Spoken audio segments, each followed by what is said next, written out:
So I'm going to break down exactly what tools you need, what team structure you need, and what the workflows are going to be for the content, SEO, social, flywheel journey.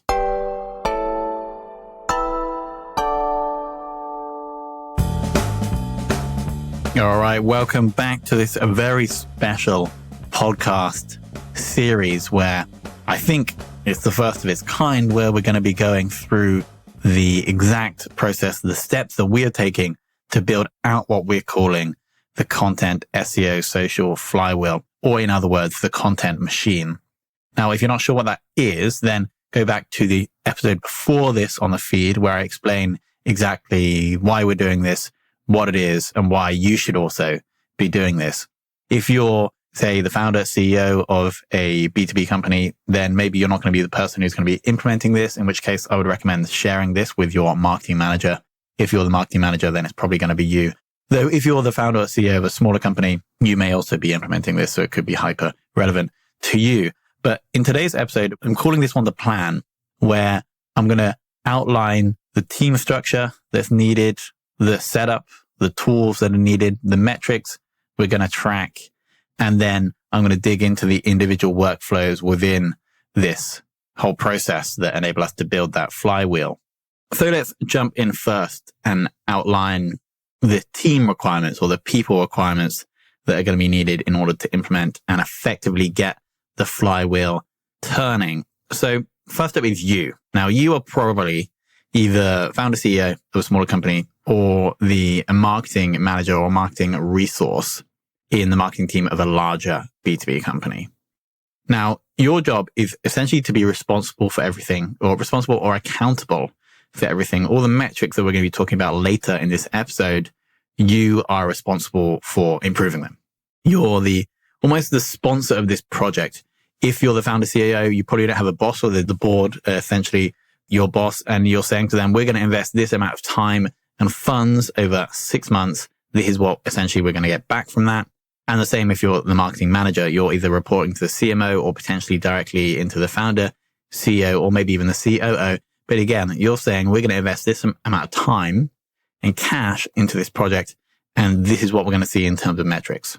So that's your job. And really what we're going to be trying to do with you is ensuring that you're as strategic as possible. We don't really want you to be getting into the weeds of any of the workflows, because if that is the case, then it's harder for you to be strategic about this, but also about every other thing that you're responsible for in the business. So you're overseeing this. At the start, you may need to actually action some of the workflows in order to actually make them work before handing them over to someone else. But ideally, we want to keep you as strategic as possible. So you're going to be responsible for finding and training the other team members that we'll talk about in a second, tracking metrics, and ensuring quality.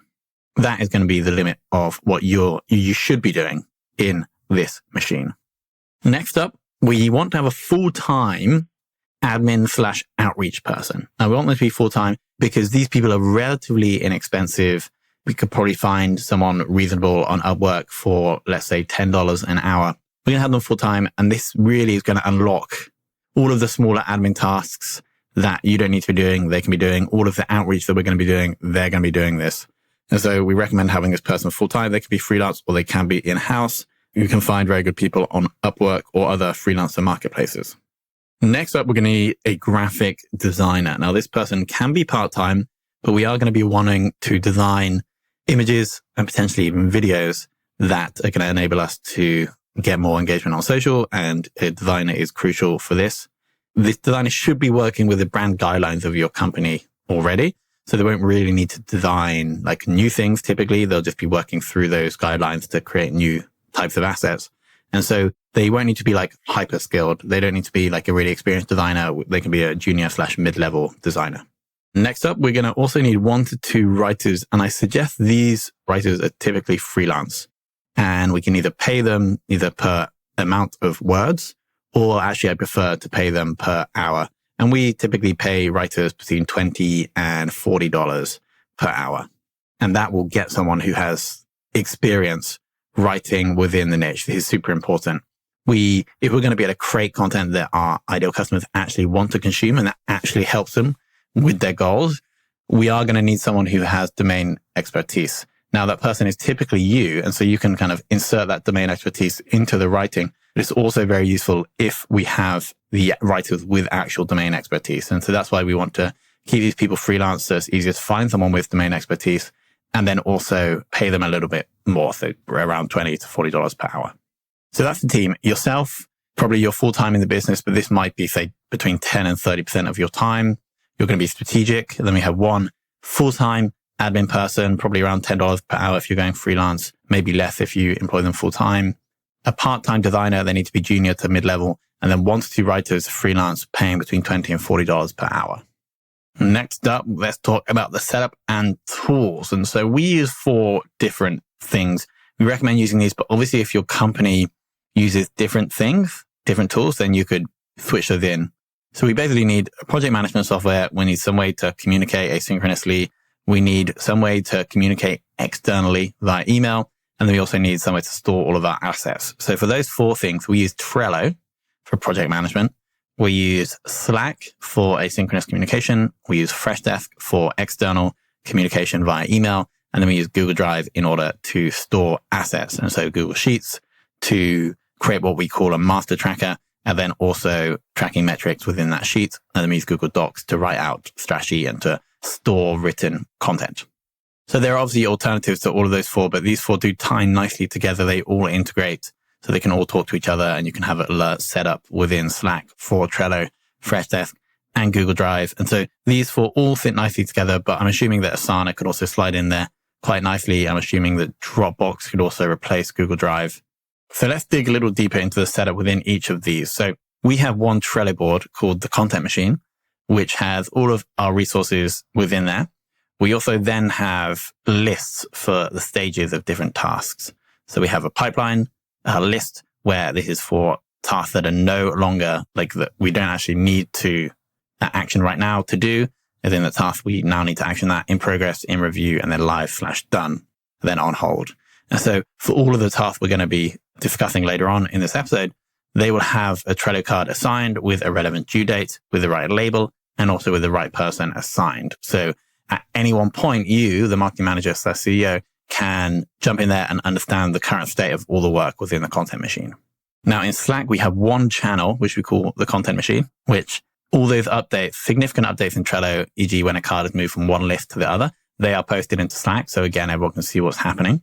And then we also have ad hoc asynchronous communication in Slack where we need to discuss things. That can also happen within Trello comments, but if it's more urgent or more general, then that will happen in Slack.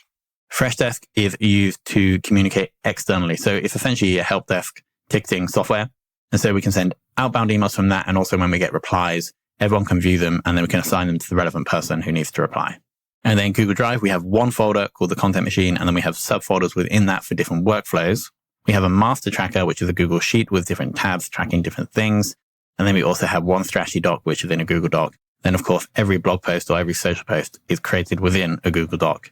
And the links to those assets, when they're being created, are added to the Trello card. So if anybody wants to understand what's happening with a specific task, they can go to the Trello card, find the doc, go and review it. And we can also use the comments within the Google Sheets and Google Docs in order to collaborate on the creation of those assets.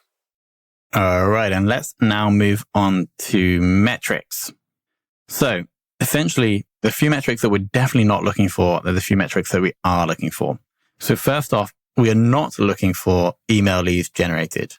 This is something that used to work maybe 5-10 years ago when HubSpot popularized collecting leads in exchange for ebooks. But now we don't advocate for that. We advocate for giving away your best stuff through onto social channels and onto your blog, getting the engagement that that deserves, actually helping people so they might tell their friends about you as opposed to trying to get the email address. And so we're not concerned about picking up emails. We are concerned about what we like to call consumption metrics. We know that if we are producing content for our ideal customers or for the people that influence our ideal customers and it's getting consumed, then ultimately that's going to come back to us in the form of word of mouth or in the form of demo requests / proposal requests. So ultimately, this Content Machine down the line is going to or should produce an increase in demo requests or proposal requests, depending on how you do this. Also, if you have like a product-led growth strategy, then also we probably see an increase in installs or free trials. That's ultimately what we're looking for.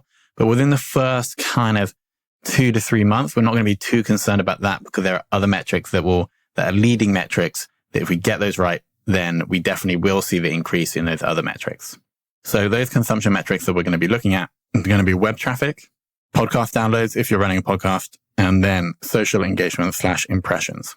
So the highest on that list, or the highest number there, will probably be social engagement / impressions. Then next, probably podcast downloads and then web traffic. We're also going to be looking at SEO specific metrics, such as referring domains. So that is the number of other domains that are linking to your domain, and then also total organic sessions. So those are the consumption metrics that we're going to be looking for within the first 2 to 3 months. As we start releasing this content and building the flywheel, we should see a slow increase in those. At the same time, we're going to be looking for qualitative feedback. So these are comments on LinkedIn, DMs on LinkedIn, Slack messages in communities that you're in, tweet replies, and basically anything from anybody showing that the content you're creating is making them think or is adding value to their lives. So first 2 to 3 months, we're looking for that qualitative feedback, and then we're looking for those consumption metrics. Over time, we're going to be looking for an uplift in proposal requests, demo requests, or if you have a product-led growth strategy, then it's going to be installs and free trials. And so the way we're going to be tracking this is in our master tracker, we can have one tab called metrics, where we're going to list each of those metrics that I just shared. And then on the x-axis, we're going to have week. We'll start off by tracking weekly. That could probably go to monthly down the line, but we want to understand if we're actually making progress week on week at the start. And then the juicy stuff. So what are the actual workflows we're going to be kicking off when we kick off the content SEO social flywheel? So I'd like to break this down into 2 sections. We're going to have own content. So these are content that we are creating and then putting onto our social channels, onto our domain, and then also guest content. So any content we're going to be creating that's going to go onto other people's RSS feeds or other people's domains. So in own content, we have 5 different areas. So you have social posting. This can be both through your personal profile and then also through own communities. For now, we're not going to post anything from company profiles. Right now, they're not getting enough organic engagement. So we're just going to limit this to any communities that you own. We'll also talk about in future episodes how you build a community for yourself, and then also your personal profile. And we're probably just going to choose one to start with, probably going to be LinkedIn if you're in B2B. Then blog content. So this is the written content we're going to be putting onto our own blog. Podcast, if we're running a podcast, this is the audio content we're going to be putting onto our own RSS feed. Email. So this is content we're going to be putting in emails that we're going to be sending to our own lists. These are opt-in lists. And then the final one here is link building. So this is content that we're going to be sending out, not to be published, but in order to get links back to our own domain. So that's the 5 within own content. And then we have 2 on guest content. There's both guest blogging, so written content being put onto someone else's domain, and then guest podcasting, which is us co-creating audio content to put on someone else's RSS feed. So in future episodes, we're going to be digging into each of these 7 different areas. More may emerge in the future, and we're going to be digging into exactly what we're going to be doing on each area, what we're doing here at Fame on each area, and I'll show you what we're doing, how that's evolved, how it's working, and what isn't working at the same time. And so I think that's going to be the next 7 or so episodes. We're going to spend 1 digging into each of these areas, and then perhaps in between those, I'll be updating on how we're doing with each of those areas and sharing metrics of what is and what isn't working.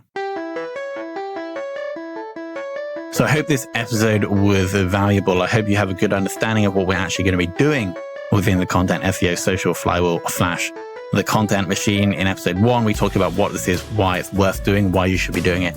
In episode 2, we just discussed the team we're going to need, the tools we're going to use, the metrics we're going to track, and then also the separate workflows that we're going to be working towards. Any questions you have, hit me up, tom@fame.so, or just add me /DM me on LinkedIn or Twitter. I'm super excited to get this started, and I'm super excited to see any results that you may create. Thank you for listening.